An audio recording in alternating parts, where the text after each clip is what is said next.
Now we're going to read The Yeti and the Bird. Do you know what a yeti is?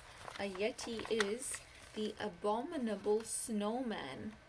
This is written and illustrated by Nadia Shireen. Deep in the forest, there lived a yeti. This is the yeti.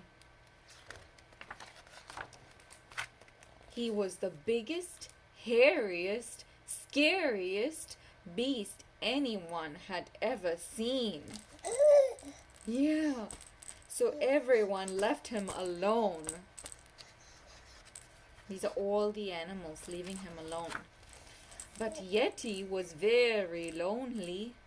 He's sitting all on his only lonesome. Then one day, thunk, something landed on his head. It was a bird.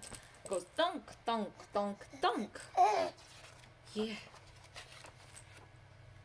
And the bird is going squawk, squawk, squawk, squawk.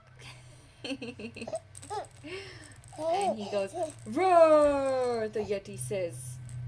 And this little bird didn't seem scared of Yeti at all. It went squawk, squawk, squawk, squawk. Not one bit. Instead, the bird told Yeti all about her journey. She seemed to think she had landed on a hot tropical island for the winter. Broop, said the Yeti. And sure enough, when the bird looked for sunshine and palm trees, there weren't any. She was lost. The bird has gone on her travels. She has a picture, she has a map. She thinks she's in a tropical island, but no. She's surrounded by snow. The bird stopped bouncing and chirping. Yeti wasn't sure what to do with the sad little thing. Look how sad the bird is. Scared. He goes pat, pat, pat. Pat, pat, pat, like I do when I'm changing your diaper. Yeah? Drying your little bummy. After a while, he decided to pick up the bird and take her home. There's the bird sleeping in the Yeti's arms, and all the other animals are looking from here and peeking from behind the trees. The next day, the forest woke to a peculiar sight. Yeti and the bird were playing. Look at that. The bird is on a tire swing. The bird is sitting on the Yeti's shoulder. All these forest animals, a raccoon, a fox, they're all looking and peeking. Gra-ha-ha-ha, the Yeti says, and he goes on a seesaw with the bird. And Yeti was laughing with a hearty roar nobody had heard before. Yeah. Every evening the friends sang sweet, sad songs together, which soothed the forest to sleep. Look at that, the bear and his cub and the raccoon and her little raccoon babies are all going to sleep. And he's playing, I don't know, a banjo, a guitar, I'm not sure. They're singing their songs.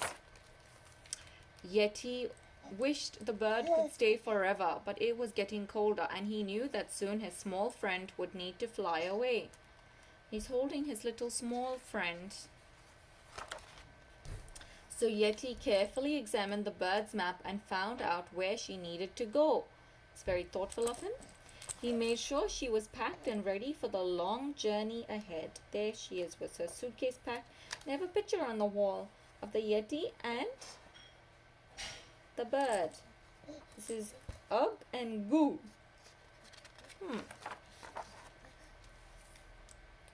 Squawk, says the bird, flying away with her suitcase.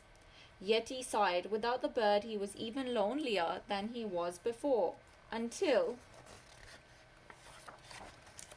Guru, some new friends came out to play. All the other forest animals.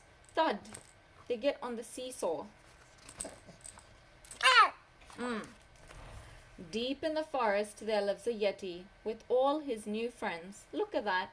The Yeti's playing with all his new friends. He's playing the banjo. This person's playing a cello maybe. And they're all playing together. Isn't that nice? Because of the bird, everyone made friends with the Yeti. And every now and then an old friend pops by to say hello. Group? Squawk, squawk. Look at that. The bird and the yeti. The yeti and the bird. Did you like that book? Did you like that book? Yeah. How was this book?